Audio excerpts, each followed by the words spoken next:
Okay. All right. So for Kate and Russ and I think and Jay, y'all can you hear me? We're good to go? Awesome. And if we get other people or if there are other folks, I'm actually recording this one and I'll post it on my YouTube account also, and that goes for live people too, so y'all can rewatch it if you want to. That's a horrifying thought to me, by the way, of being rewatched.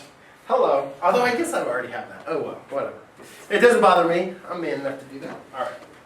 So tonight we are going to try to review. I want to start in the chapter 3 sentences, because those will be the harder sentences. So let's actually start with the ancient sentences on page 21. Starting at the bottom there, the Sententiae Antiquae. So as you're flipping to those sentences, let's review some of the major rules that we've got to have down. So the first one that jumps to my mind is we've added the part of speech, the adjective. So what's the adjective rule? Adjective match case, number, case, gender? Good. So they always have to match. An adjective must always match a noun.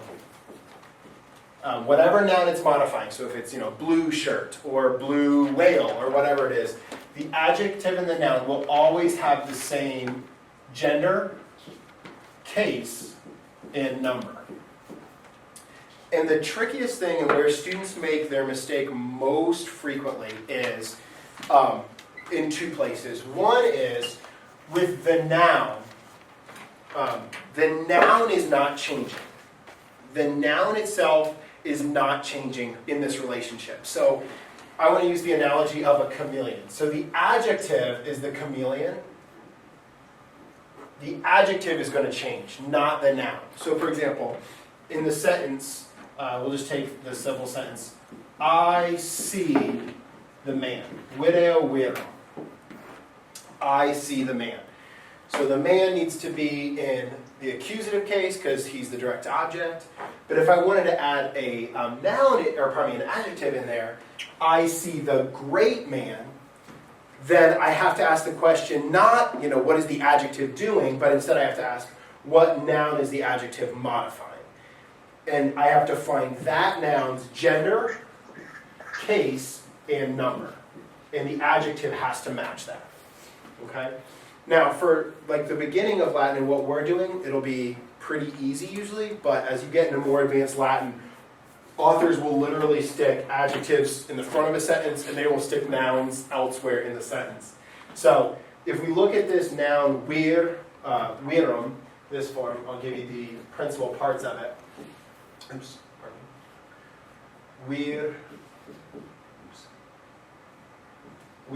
Viri. What gender is virum? Masculine. What case is virum? Accusative. What number is virum? Singular. This is the stuff that gets engineers going crazy in Latin and mathematicians. So now we have to take our adjective and transform it to modify that. So that's why adjectives will always be listed with 3 forms in your vocabulary, because they might need to be masculine, feminine, or neuter. So that's why we have to get 3 forms of those, whereas the noun, it is a set gender, it is a set declension. The adjective might have to change, not the noun. So if we take our adjective, magnus, magna, magnum, so there are those 3 forms, and they'll always list for adjectives of the first and second declension patterns, they'll always list that masculine form. Oh, it lets me know it goes magnus, magni, magno, etc. Then they'll list the feminine form, so magna, magni, magni, magnum, etc. And then they list the neuter form, which the next chapter will introduce us to the neuter nouns, chapter 4. So if it's going to match, we've got to find the masculine form. So we're going to build off of magnus, magna, or magnum. Magnus. Speaking of great Norwegian names, there was a power lifter like in the 90s called Magnus for Magnuson. He was Which- in the world's World's Strongest Man. Yeah, I always think of Magnus when I'm like, Magnus for Magnuson. Like, you've got to be the baddest dude ever. Yeah, he's like swole up. Okay, so we've got to build off our masculine form, and now we have to change this to be the correct case and number. So what is the second declension masculine accusative singular ending? Mugno. Good. But that's confusing, because then it makes it look like it's the neuter form. It could, but this is where Latin is such a logical language, so... Because I would have said that initially, but then when you put magnus, I got confused. Yeah, so here's where we can kind of play the logic backwards as well. So if I see an adjective, then I could also ask, oh, what case, gender, and number is this? Now, to your question, if I started with the adjective, let's say I'm looking at this sentence and I'm starting with the adjective. One is you're starting kind of on the back foot. When you look at a sentence, you always want to say, what is my verb and what is it doing? What's its subject? And then you want to start looking for your nouns. But let's say you did start with your adjective and you said, okay, my adjective, magnum. Now, anybody throw out an option for what this could be, gender, case, and number. It could be, okay, good. So it could be a neuter nominative singular. It could be a neuter accusative singular.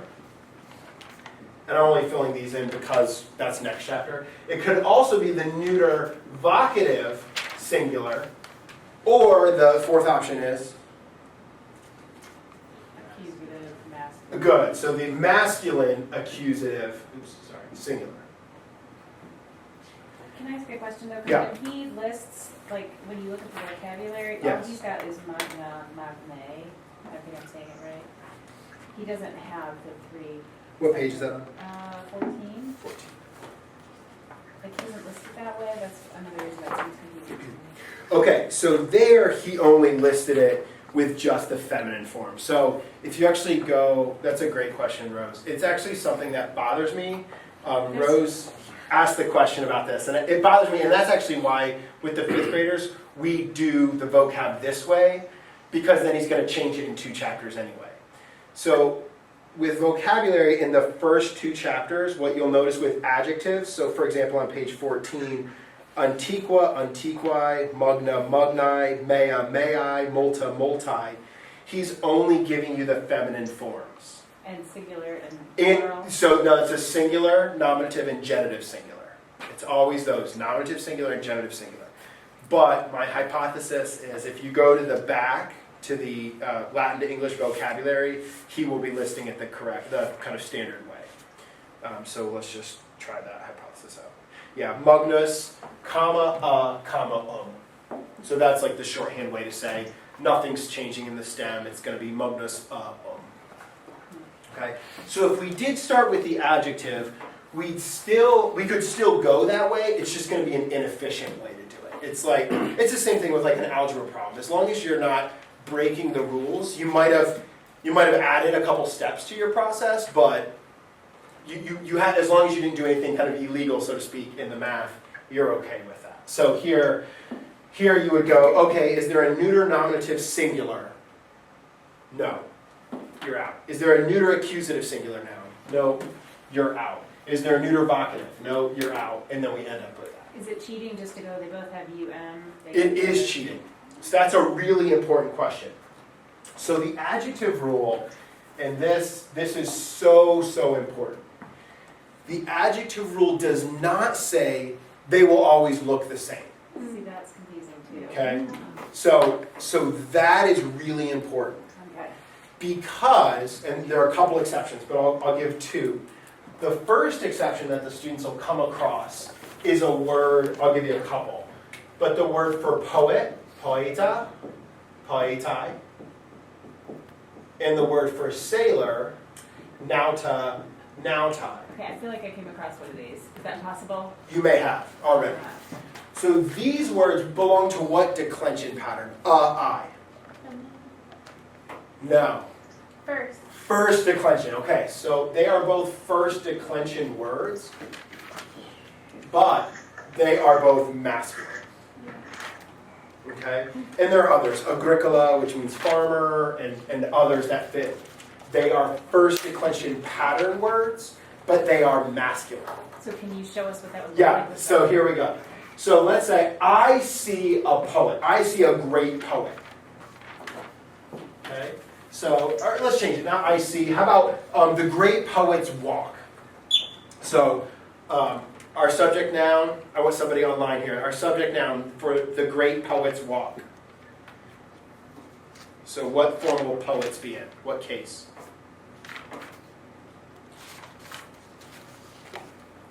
Nominative. Good, nominative, and then plural, singular. Plural. Good. So the nominative plural ending of the first declension is?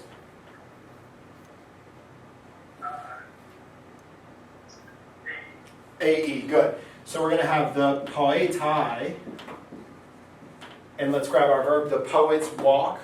Umbulo, umbulare becomes umbulant, good. I think is what you said.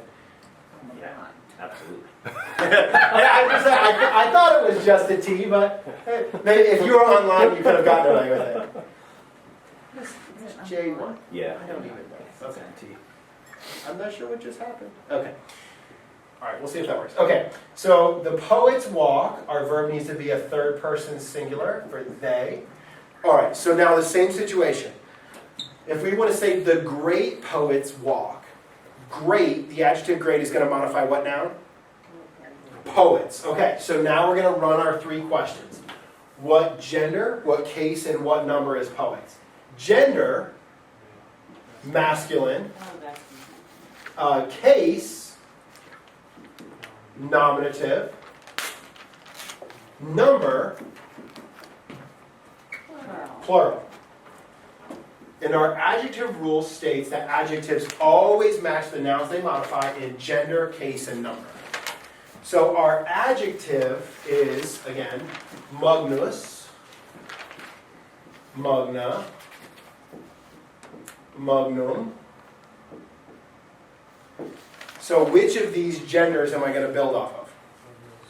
Magnus, that's right. So I'm going to build off of a second declension masculine form.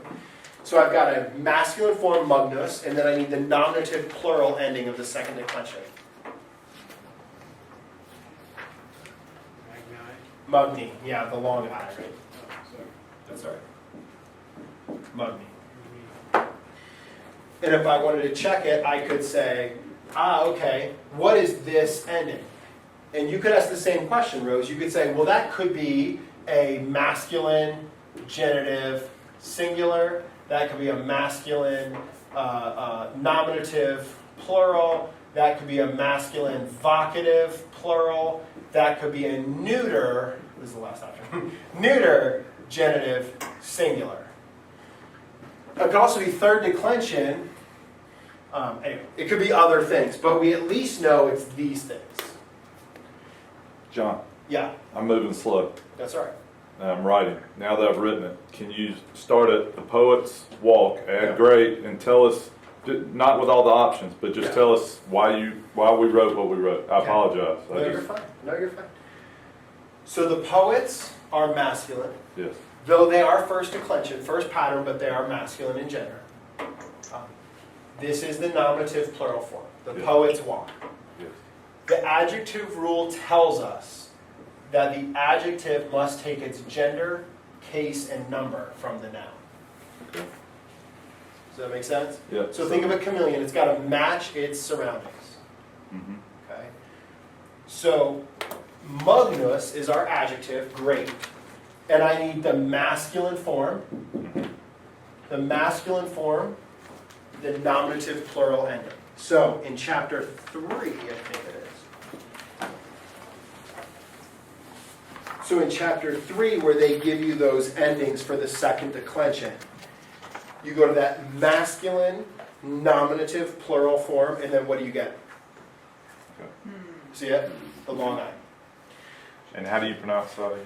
Magni? Magni, yes. So Magni. you can put, I think that's what I was, Yeah. I didn't know how to articulate it, and I couldn't Yeah. quite put it in words, but a first declension with a second That's right. declension can That's go right. together. That's exactly right. That's exactly right, but only with this exception, with this kind of special situation. However, when we get into the third declension, you get more used to them being mixed. But what it is, the big challenge that's happening right now in our minds is we're just learning to be hyper analytical. You're learning to just parse everything. You are being trained to rip words apart. And at the beginning of doing that, it's laborious. At the beginning, you're going, at the beginning you're going, where is my verb? Unbelined. Good. Here's my verb. Now this verb is what person and number? Third person plural, which means I need to be aware that I might have a plural nominative. And that rabbit trail, so to speak, is now open as a potential. I'm thinking of the Robert Frost poem, roads are diverging in the woods.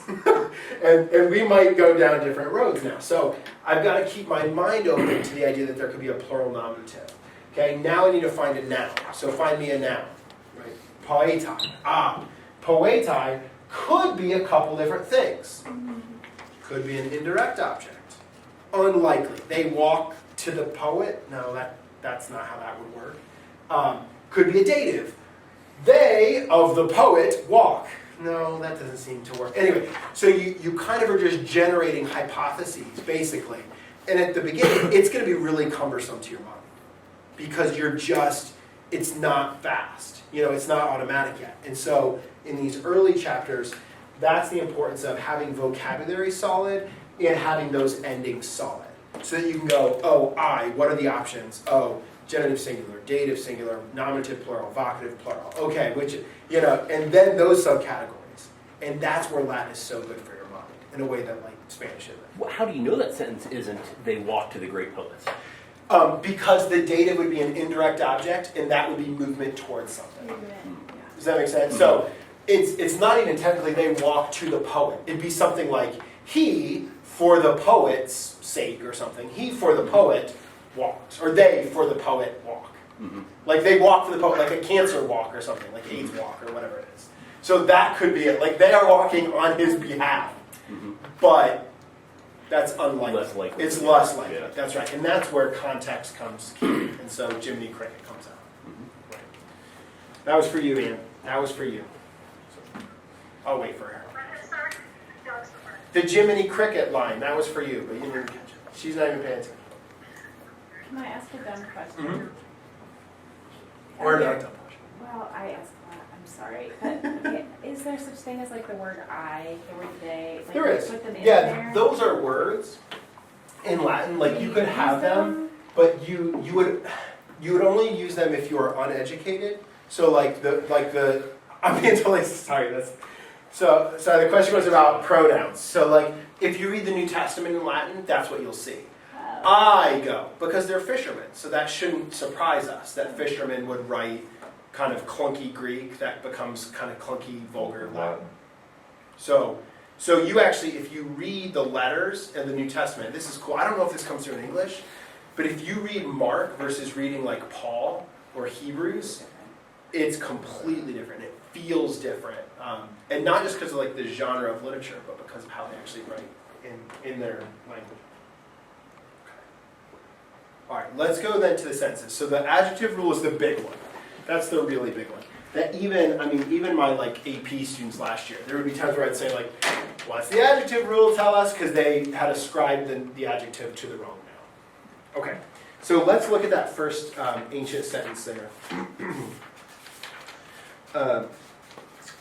Debatis amici de populo Romano cogitare, from Cicero or Cicero. All right, so this is a fun little sentence, but let's start again with the good questions. Can anybody find a verb? And that's kind of a hint, there are multiple verbs in this sentence. Cogitare. Okay, good, so there are two verbs, debatis and cogitare.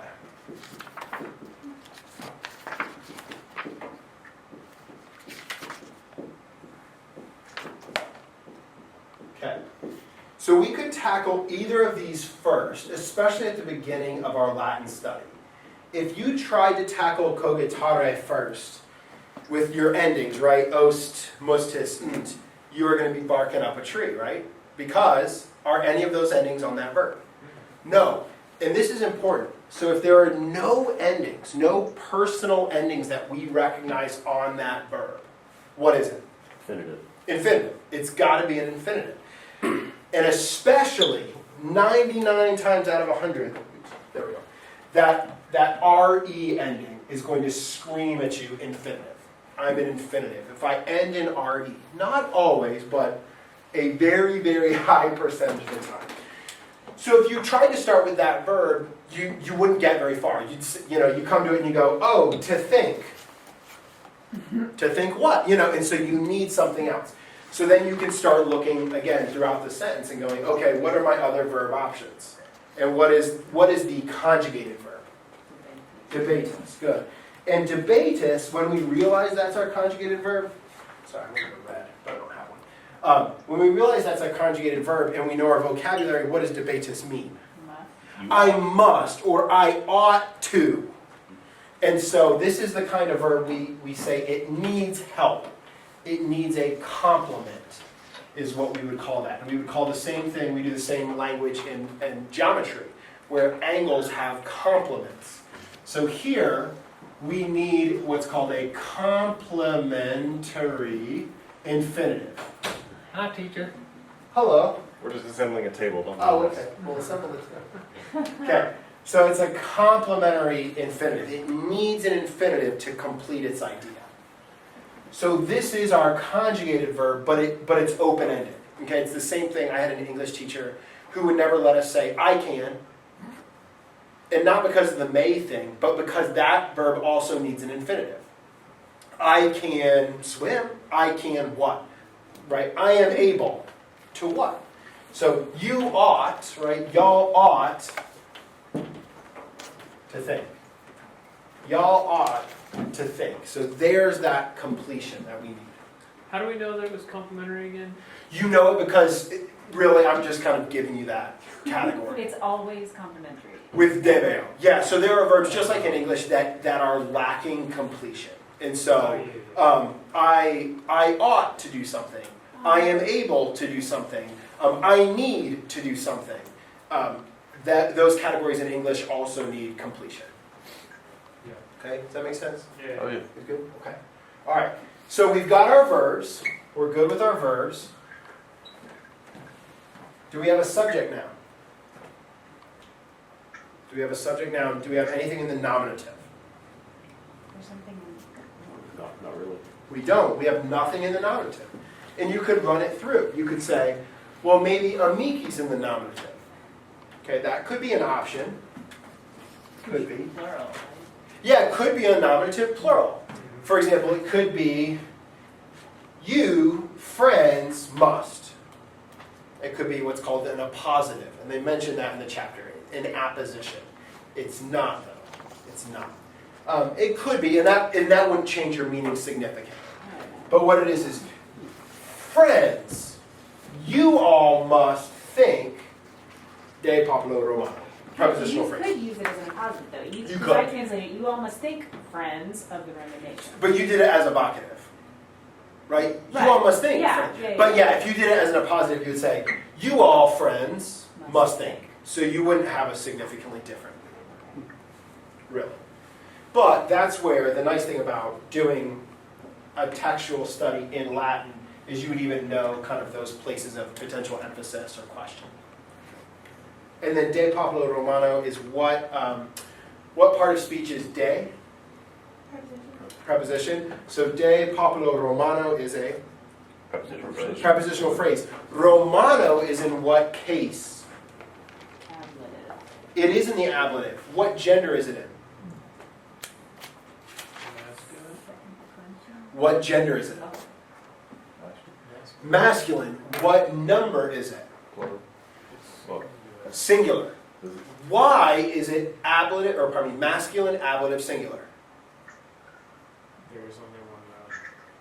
Because No. people is That's right, it single. agrees with the Why? Because people, even though it's plural in sense. That's It's right. a singular word. That's exactly right. So what part of speech is Romano? Adjective. It's an adjective. So this adjective, it has nothing, and that's the temptation, is to think, well, Rome's singular. But Rome's singularity or lack thereof has nothing to do with it, right? It's because it's an adjective. And so it's going to look to its noun. So populo is actually the object of the preposition de. Romano is an adjective taking its gender, case, and number from populo. Okay? Isn't that crazy? So there's our P, there's our OP, there's our adjective. So Woo! is objective preposition. Object of preposition, that's right. are there any kids there? There are. Okay. No, not kids. No, these are adults. Okay. I think they count, although and sometimes I'm not So sure. if we make adult humor, I just didn't want to offend. Yeah, any no, you're student. fine. Okay. There are no children. No children. I don't see any children. Although Jay's drawing on something. I don't know what he's doing. He activated something. He's saying those South Carolina people are stupid. That's Jay Board. Oh, Jay's there? Yeah. Oh. In theory. All right. Let's see sentence 2. Okay. This is I like this sentence because it's a nice advanced sentence without being too much. By the way, that sentence, a little bit, we're missing the complementary infinitive, but that's kind of the basic stuff that we want our 3rd and 4th graders to be able to do. Wow. Prepositions, objective prepositions, adjectives, how they work, and that's kind of all we need them to get. So it's kind of little things, but it's, for 2 years, that's what they would do. So what, translate it again? So it's, you all must think, friends, you all must think about the Roman people. Or think of the Roman people. Can I, is there like an answer key somewhere that we could like check? Because There- I'm like, I want to turn this into you and have you like mark it up or something. Mark it up. There is an answer key. I will put it on a Google document. You actually have to email LaFleur to get the answer key. I'm not making that up. So I have my Wheelock's answer key, and I've had to email him twice because I lost it on one computer and I had to get it on my new one. It's my nerd moment, Richard LaFleur emailed me. Okay, sorry. No more of that. All right, so one thing to be aware of for sentence 2 about mykenos, or usually in English we call him mysenos, but that is his nominative form. So mykenos is his nominative form. Just like Caesar or Cicero or things like that, sometimes their nominatives, when they're 3rd pattern nominatives, they're declension nominatives, they take different forms. So it's just, especially this one's tricky for students because they see the AS ending and they think accusative plural, feminine accusative plural, but that is his nominative ending. Okay, so we've got mykenos, amicus. Is there a question? No? Okay. Amicus, Augusti, me, and this is a real sentence from Horace. Horace is a cool poet because what? They Horace is they hyphenated. broken, hyphenated On the across next the page. page. Oh, whore, ace. Nice. So he actually fought against Augustus Caesar in the Civil Wars. And he actually has a funny poem where he makes fun of what a coward he was as a soldier, and he saw battle and he puts his shield down by a tree and runs away. And actually Augustus Caesar seizes his parents' land, and he never sees his parents again after this. Wow. But then he eventually becomes a friend of Augustus Caesar and becomes one of the official court poets of Augustus, which is really kind of weird. So he fought in Brutus's army, Horace did. So he was a warrior poet, although he kind of makes fun of himself as far as the warrior part goes. But it's always hard to tell. Are you just kind of, are you being modest? Because he was a tribune, so he led thousands of people. So it wasn't a total scrub, I guess. All right, so what's our verb in this sentence? Always start with your verb. Can I ask Kate? Kate, what's the verb in this sentence?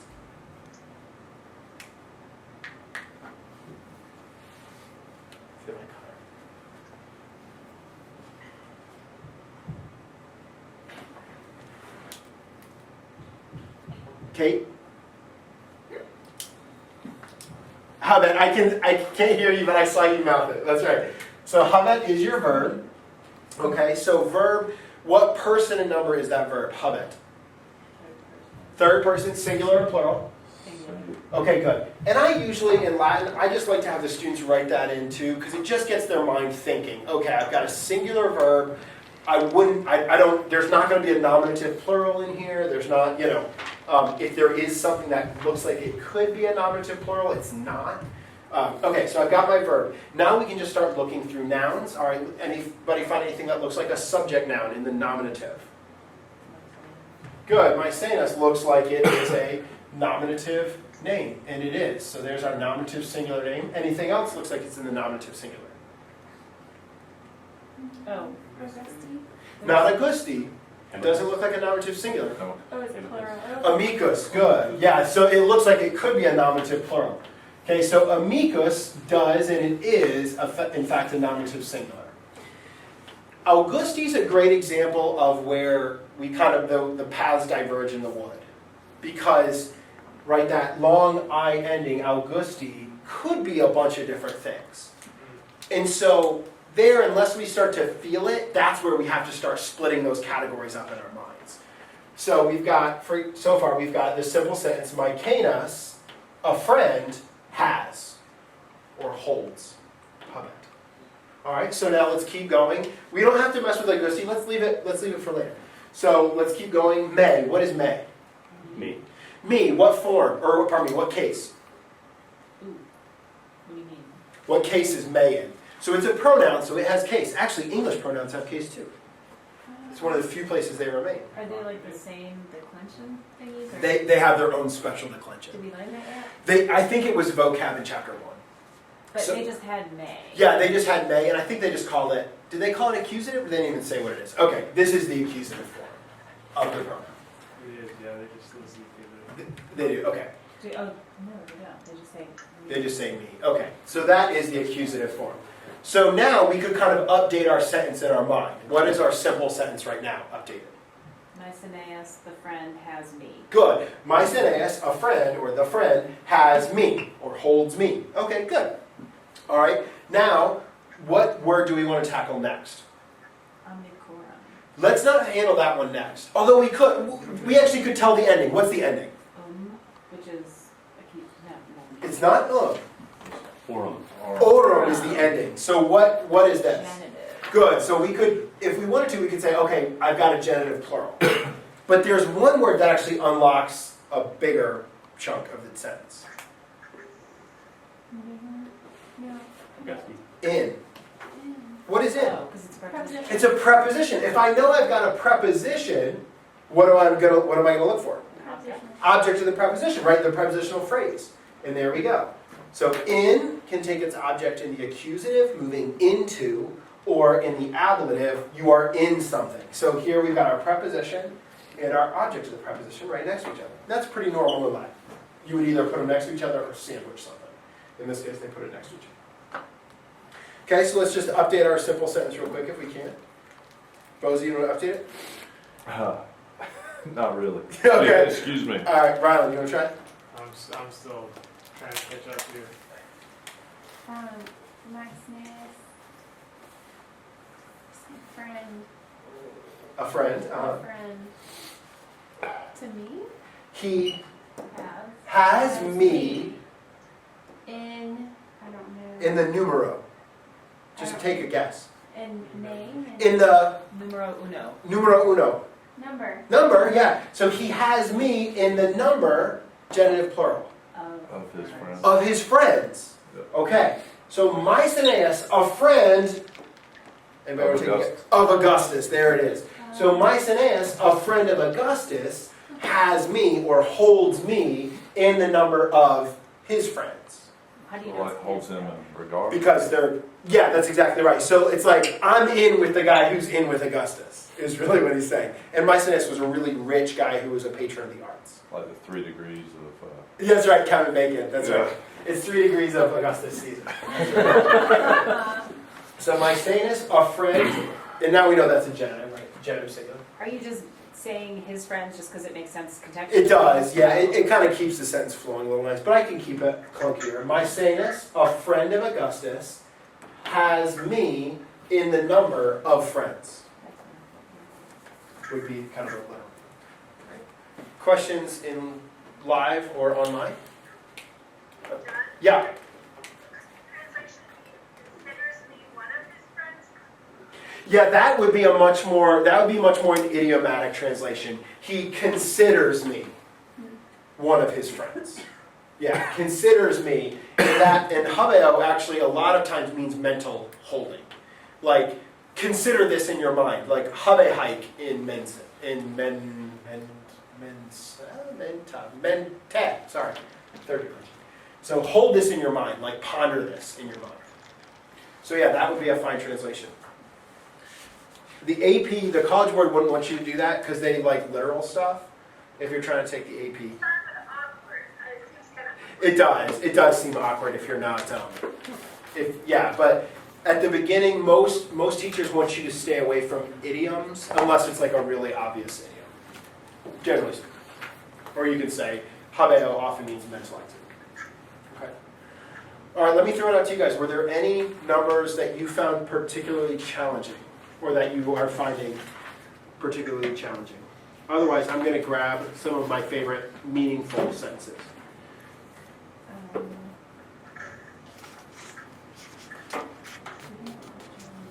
If anybody's got one. I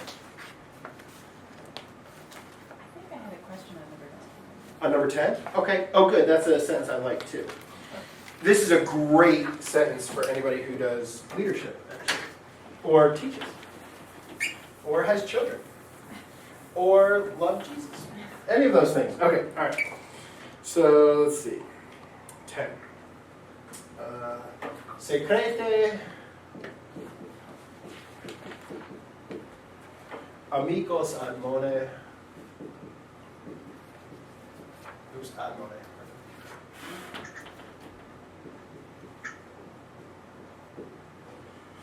Lauda Paulum.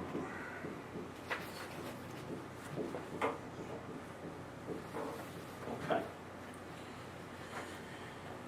Now, in this book, unlike the text that our students will use, they don't start off this early with the imperative forms. So let's just real quickly review the imperative forms, because we actually have two here. Spoiler alert. We have our verbs. I'll put up our first two principal parts. Admoneo, admonere, and laudo, laudare. Okay. And I think it's in chapter 1 or 2. He tells you how you. Does anyone remember how you form the infinitive? Or pardon me, how you form the imperative? You chop off the R. Good. With verbs of the first and second pattern, which is what these are, long A, first pattern, first conjugation, long E, second conjugation, you just chop off the RE. So for the singular imperative, warn, admonish, rebuke, admone. Or admone, sorry, the emphasis, the accent switches. Same thing, lauda, imperative singular. Does anybody remember the ending for the plural? Laudate. TE, good. Good. So for the singular, it would be admone. Admone. The plural would be admoneta. Oops, forgot to do that verb is giving me all kinds of spelling trouble. I don't know what's going on. Okay? So laudo, laudare would become, in the singular, lauda. Lauda. Yeah, lauda. And then laudate. And then laudata adds the T. How come you don't say that the A on the end is a long A? I do. So long A in Latin is ah. Ah. Yeah. So that is what we've got here. So let's find our two verbs. We kind of might have given them away just a smidge already. Okay, but what are our verbs? Admone. Admone and lauda. Good. So we've got double imperatives. Double imperatives. Okay? So now let's just go through and let's see if we can analyze anything else. Secrete. What part of speech is that? And he gives you a note on that. I think it is an adverb. It is an adverb. So remember, adverbs modify verbs. So we can actually put together the beginning of this sentence. Admone secrete. Warn in secret. Warn secretly, or warn in private, or warn in secret. Good. And now we've got amigos. What part of speech is amigos? What part of speech? Yeah, noun, and then we could say what case is it? Accusative. Accusative and accusative function. Direct object. Direct object. There we go. So noun, case, case function is kind of the flow, the logical flow there. So we've got our noun in the accusative plural, and this would be our direct object. So, can everybody put the first clause together? Warn your friends in private. Good. Warn your friends in private. Warn friends secretly in private. And then lauda pollum.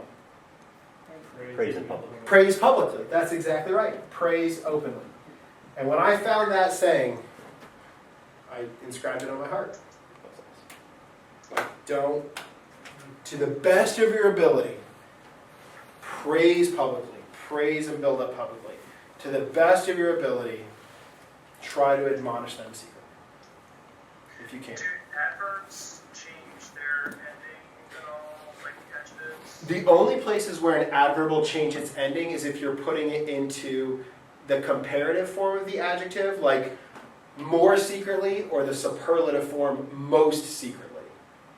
So there you would have an adverbial change, but otherwise adverbs do not change.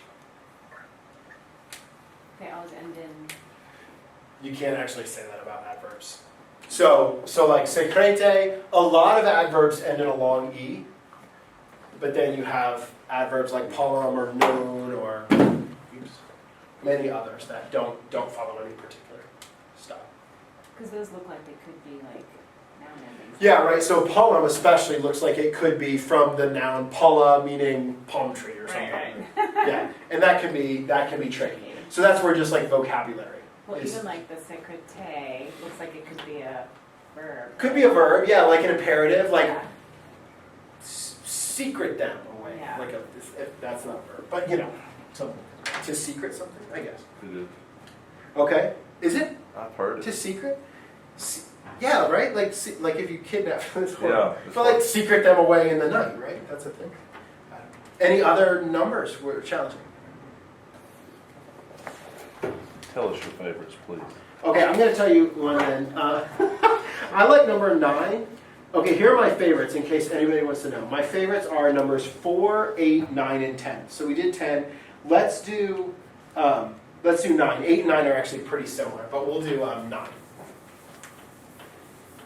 And then I want to, in the last like 5 minutes or so, just kind of give you a little teaser to lesson 4. All right. So sentence 9. And by the way, I don't know if y'all do this, but I know it takes time, but I find it helpful to copy out the sentences in Latin. It's not just like being a mean Latin teacher, but it forces you to slow down, because our temptation is always like, well, I want to be able to look at it and know what it says, and we're just not that good at it yet. See how I said yet there? Yet? See? All right, so number 9. Pecunia aurum irritat. Irritat, pardon.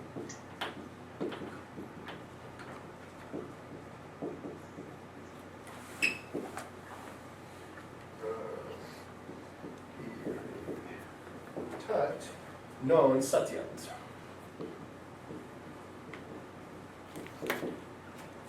Five little words, but I think it's actually pretty profound.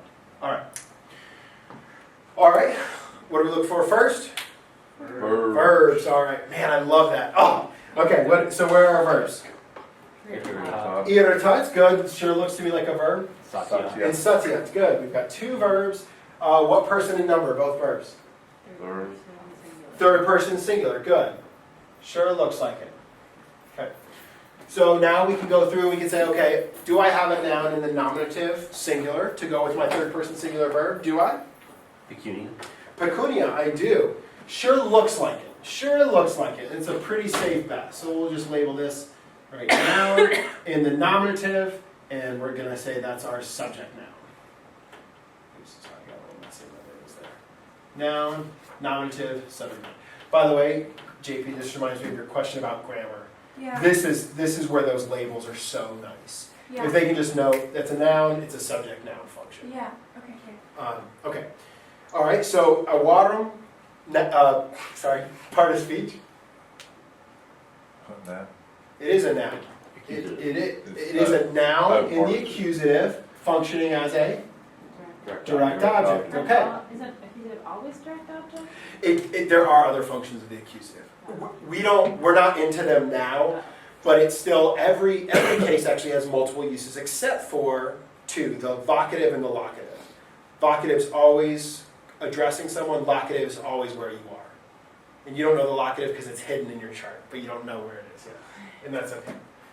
That's advanced So stuff. it sounds like a joke, the locative. The locative, right. It's like, you go to the concert and that's the rockative.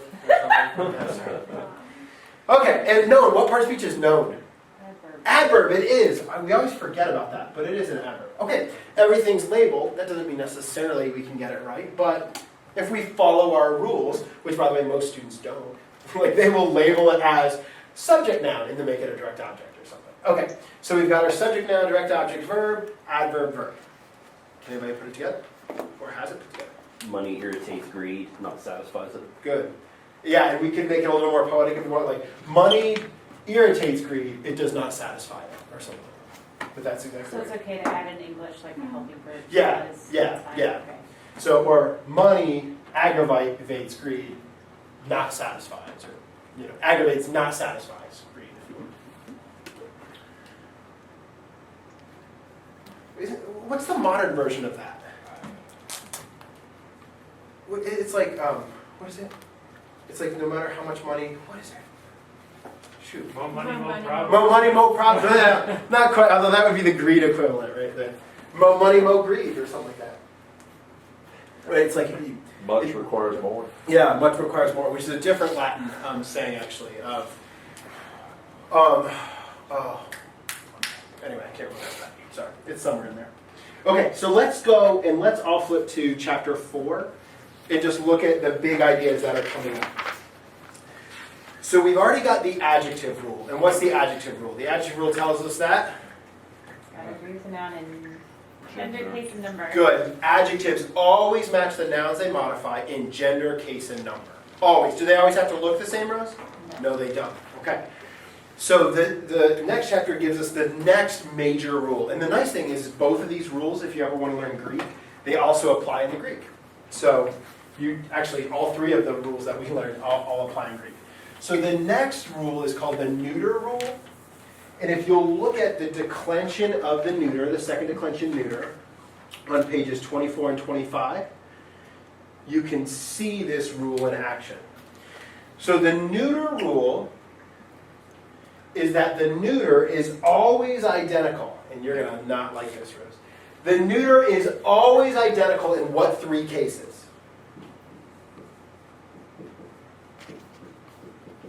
That's it. Now, two of these you'll already know. Because what are always the same? The nominative and the...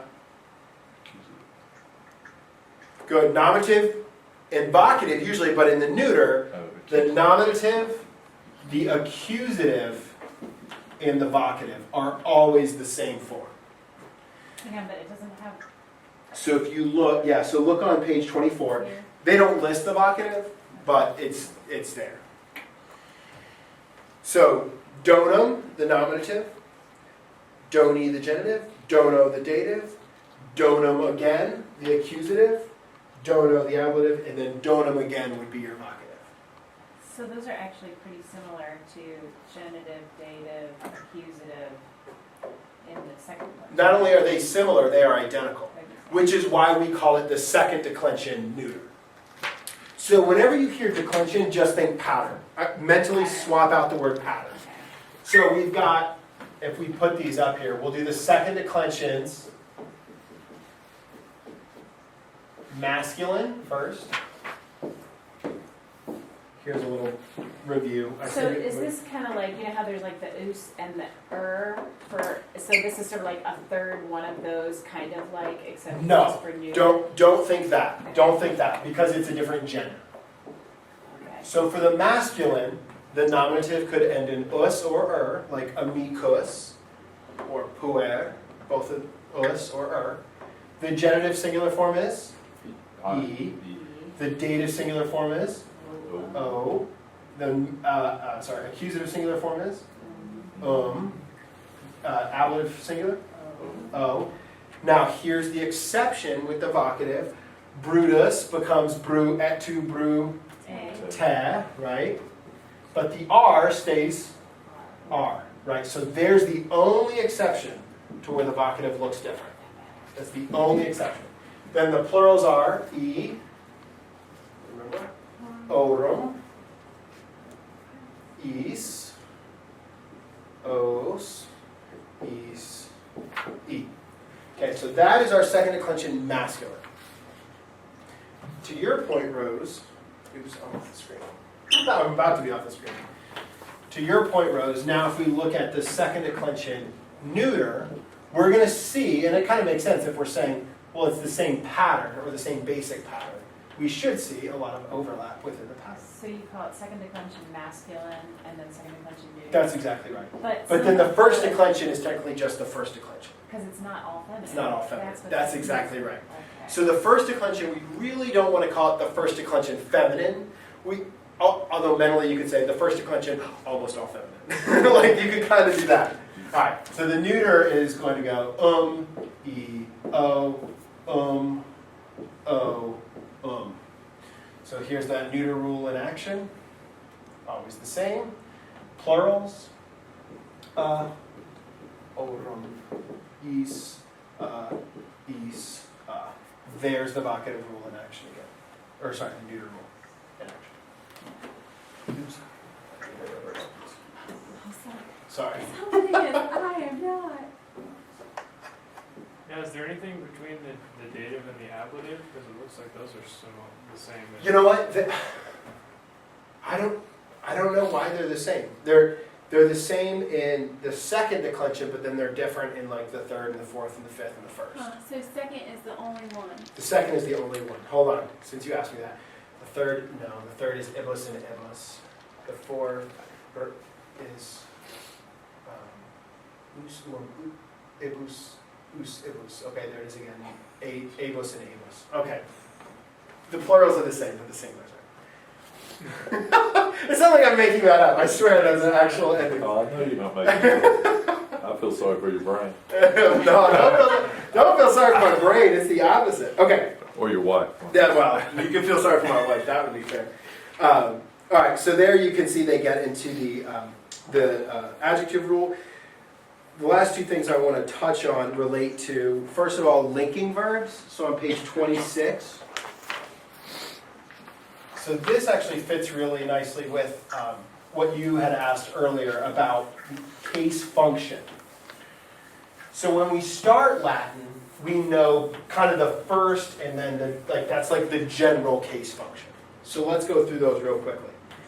At the beginning of our Latin study, the nominative case is used for Subject noun. subject noun. The genitive case is used for Possession. possession, and then of Indirect is kind of that object. broad umbrella word. The dative is used for Indirect. indirect object. The accusative is used for Direct object. direct object. The ablative is used for Adverb. object to the preposition, but different like adverbial meanings. And then the vocative is used for Address. address. Okay. So the first kind of second category they're going to give us is with linking verbs. Okay. So I want to do this. This is how I teach it to fifth graders. This is very important, actually. So 1 is equal to Singular. 1. 3 is equal to 3. Nominative is equal to Nominative. nominative. Good. Okay. Math joke. It's a math thing, right? Okay. So when we come to a sentence that has a linking verb, that linking verb is an equative construction. It is an equal sign. So the classic Christian Bale, I am Batman. I equal Batman. Okay? You are linking these two things with that linking verb. You are saying this is that. That makes English so it makes so much It does! sense. That's exactly right. So, for example, the classic I am he. not I am him, because we need a nominative. Because a subject nominative must equal Predicate nominative. a predicate nominative. Oh. Or a predicate adjective. For example, the cat is brown. Wait a minute, no, that's an adjective. Predicate Oh, adjective. okay, I get it. Same thing, right? And now that actually makes sense. Because think about it. What is brown? The cat. The cat. And so our adjective rule is almost working alongside of that linking verb is to bring about that equation. You lost me at predicate adjective. Okay, so predicate adjective is functioning the same way as a predicate noun is. Okay. Okay? Or a predicate nominative, right? You are, let me cover this up. You are saying something about the subject. Uh-huh. And what we need grammatically, since we have this equal sign, this is the hardest thing. Like this is as hard as it gets, I think, even for the students. They want to make this accusative all the time. Yeah. But it's not a direct object. You're not acting on that thing. Right. So it's not an accusative. Okay, so what is it? What you're doing is you're predicating, you're saying something about what? The subject. I. Okay. So whatever is in this, we call it predicate relationship, has to match what you're talking about. Okay. Okay? So when we look at the predicate adjective, it's the same thing. We have a subject noun in the nominative. We have a linking verb, and then we need a predicate adjective. It's just a different part of speech in this case. Okay. Okay. Yeah. But, the But if it was the cat is Cleo, then it's the like a noun, like or a proper noun. yeah, Yeah. whatever. So, well, that would be I am Batman, right? Yeah. So it would be the same thing. So if Batman were a Brown Yeah. can't hang on its own. what? Brown isn't. That's right. That's right. And well, actually, that's the next thing I want to talk about. Okay, but this use with a linking verb makes it a predicate adjective. Okay. Okay, that's different from, let's say, I hit Mike. What is Mike's relationship to I? Direct object. That's right. He is not. He has nothing to do with me, so to speak. Not in this kind of relationship, right? His relationship to me is as the recipient of the verbal action. He has nothing to do with me, just like this in that case. Okay? So really, and it actually, if we take back a step, it just reminds us that what we're talking about is the relationships between words, or really between ideas. That's what we're talking about. Okay? This great example from Tennyson that I stumbled across. I am become a name. I am become a name. And he's writing as if he was Ulysses. I am become a name. That is grammatically correct. I am, subject pronoun, Linking verb. linking verb. What am I?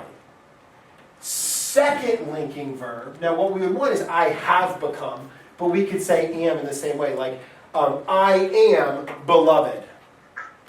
You could do it. I am tarred.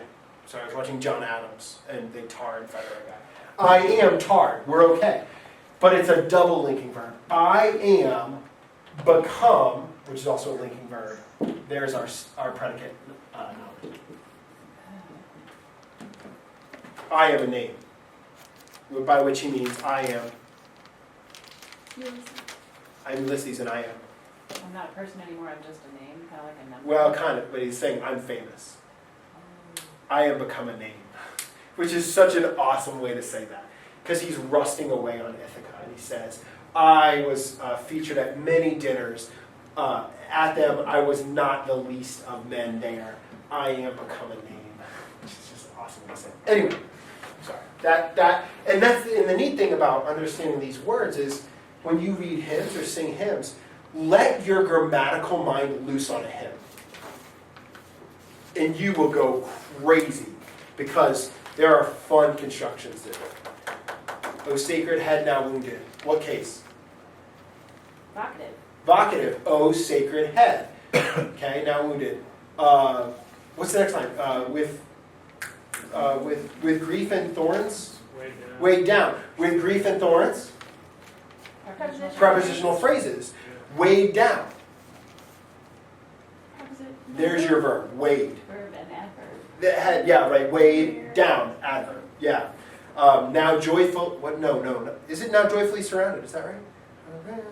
Anyway, play with hymns because they are even playing in more fun ways with language than what we normally do. Same thing with poetry. It's really the fun thing to do. But you can look at how those nouns and adjectives and parts of speech are playing with each other. And that's the poet's job, is to make them have fun with each other in cool ways. The second thing, sorry, this will be the last thing and then I'll get you out. If you have to go, you won't hurt my head. The second thing is on page 27, substantive adjectives. This is kind of easy. You've all heard of this. When someone asks you, how are you doing today? What is the wrong answer? I'm good. Fine. Yeah, how are you doing? I'm doing good. That is a substantival adjective. You are not doing good, although you might be doing good, but Superman does good. You are doing well. You need an adverb there. If you say, I am doing good, what you're actually saying is that I am doing good Deeds. actions, deeds, good things. And we call that a substantival adjective. That is what that is. When I teach the students, I say it's an adjective that put on its noun pants. It has substance to it.